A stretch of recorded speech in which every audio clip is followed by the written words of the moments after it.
Assalamualaikum warahmatullahi wabarakatuh. Berjumpa lagi dalam acara Tadarus Ramadan yang merupakan program kerjasama Cokro TV dan Pergerakan Indonesia untuk Semua PIS. Saya Guntur Romli memandu acara pada kali ini. Bersama saya Habib bin Sohib. Beliau dikenal sebagai sastrawan, penulis cerpen dan juga penulis novel. Beberapa novelnya juga sudah ditayangkan ke layar lebar menjadi film. Baik, kita akan berbincang dengan Habib bin Sohib pada kali ini. Assalamualaikum, Bib. Waalaikumsalam. Mau ngobrol soal sastra nih, Bib. Ya. Antum kan dikenal penulis cerpen, penulis novel. Nah, saya ingin bertanya ya, kenapa tulisan itu harus bentuk sastra atau cerpen atau novel? Kenapa misalnya bukan karya ilmiah, bukan sejarah ilmiah atau laporan jurnalistik atau apapun, apa yang menarik menurut antum itu di sastra itu? Iya, terima kasih Bung Guntur. Ya, pertama-tama kalau menulis yang buku ilmiah, ya saya bukan seorang akademisi. Ya, namun saya nggak punya kemampuan untuk itu dari sisi akademisi. Dan yang kedua, saya memang menyukai sastra. Sastra. Ya. Nah, kemudian itu yang saya tekuni gitu. Ya, nah saya membaca beberapa novel Anda seperti Dapet Cikut, kemudian juga cerpen-cerpen yang dulu dimuat di Koran Tempo yang kemudian dibukukan. Di situ cerita tentang kehidupan yang sangat asyik, yang sangat humoris malah, tentang kehidupan masyarakat Betawi, masyarakat Arab, misalnya di Condet, dan dengan gaya yang jenaka gitu ya. Apa kira-kira yang mau disampaikan memotret kehidupan seperti itu? Ya sebenarnya betul memotret ya. Ya. Saya melihat ada sisi-sisi menarik dari kehidupan keseharian dari di satu perkampungan tertentu. Ada orang-orang tertentu yang perilaku dan interaksi kehidupannya itu ada banyak hal yang menarik untuk diceritakan ulang dalam bentuk cerpen maupun novel maupun film. Di situ ya ada irisan-irisan tentang misalnya perbedaan pandangan keagamaan atau bahkan persoalan ekonomi, gap ekonomi misalnya. Ya, semuanya memunculkan peristiwa-peristiwa yang manusiawi lah. Manusiawi. Itu berdasarkan pengalaman nyata atau imajinasi atau hayalan atau bagaimana dalam membentuk karakter atau menemukan tokoh dan dialog misalnya itu? Ya kalau buat saya kalau fiksi itu ya dari berbagai sumber. Sumber ya. Itu yang beda dengan ilmiah tadi ya? Iya betul. Dari pengamatan, cerita orang, atau mungkin sedikit banyak juga pengalaman tidak langsung, ya. Dari banyak sumber. Nah, kalau melihat misalnya tentang masyarakat, katakanlah di mana ya? Bisa mungkin di Condet atau di mana aja ya? Apa yang ingin antum tulis tuh? Apakah ada nilai atau ada pesan yang ingin disampaikan atau hanya ingin nulis cerita saja atau ada semacamnya itu niat atau keinginan atau framing lah misalnya itu kalau kita kenal misalnya kalau di jurnalistik gitu kan memframe sebuah cerita kemudian tujuannya kayak ini tuh atau bagaimana? Ya enggak sih ya enggak ada beban moral tertentu tuh enggak. Saya cuma mau menceritakan apa yang terjadi ya kehidupan peristiwa keseharian gitu. Nah perkara itu ada pesan moral di balik itu ya nggak ada salahnya dan itu sah-sah saja. Tapi artinya nggak terus terbebani dengan satu pesan tertentu gitu. Misalnya juga ada upaya untuk semacam kritik sosial kayak gini. Kalau kita membaca, katakanlah di berita atau juga fenomena di masyarakat kan ada ketegangan dalam beragama.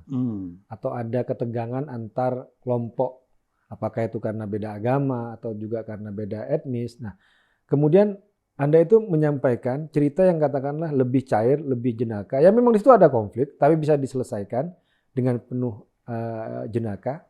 Nah, memang Anda ingin menyindir situasi sekarang atau ingin menghadirkan kembali cerita katakanlah yang tanda kutip lebih orisinil yang ada di masyarakat atau bagaimana lihat itu?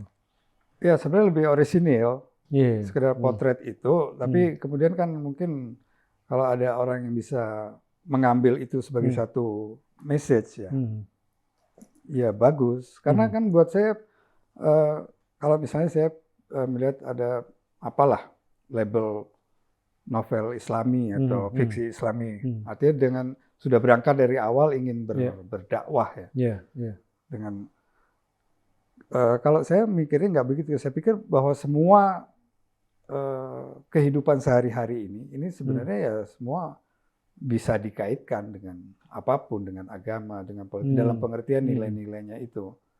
Jadi ini satu hal yang universal, gitu, yang common sense gitu. Jadi dalam tataran itu, Bung. Tidak spesifik harus menyuarakan dari apalah agama tertentu atau kelompok tertentu, ya sekedar common sense. Menarik ini. Tadi Anda nyebut soal label ya, novel Islam, film Islam ataupun sebaliknya juga pasti ada ya. Soal katakanlah ada label-label agama. Karena ingin menunjukkan bahwa ini loh novel yang katakan Islam, kemudian mulia, kemudian luhur. Tapi Anda menyebutkan tadi bahwa dalam kehidupan sehari-hari ini banyak sekali yang bisa dikaitkan dengan agama dan tanpa harus menggunakan label itu ya. Iya, betul. Nah, kalau ada yang menyebut cerpen-cerpen Anda atau novel Anda itu karena memotret kehidupan beragama khususnya yang Islam, apa mau disebut dengan cerpen Islam atau novel Islam atau ini? Enggak juga, enggak. Cuman kebetulan latar belakangnya, settingnya itu orang-orang yang beragama Islam. Gitu. Nah, tapi tidak harus itu novel Islam atau cerpen Islam. Cerpen bisa kemana aja. Kan?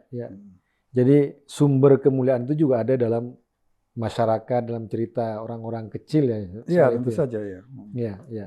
Nah, pergulatan misalnya soal katakanlah ketika harus ada beban, harus ada katakanlah apakah mau disebut dengan ideologi atau pesan yang disampaikan harus dengan nilai-nilai agama atau label-label agama, bagaimana Anda melihat hal itu? Misalnya novel Islam harus ada kata astagfirullah, alhamdulillah, atau dari busana harus dimunculkan, dan bagaimana Anda melihat soal itu? Ya itu, saya pikir itu lebih ke simbolisme ya, bukan pada substansi.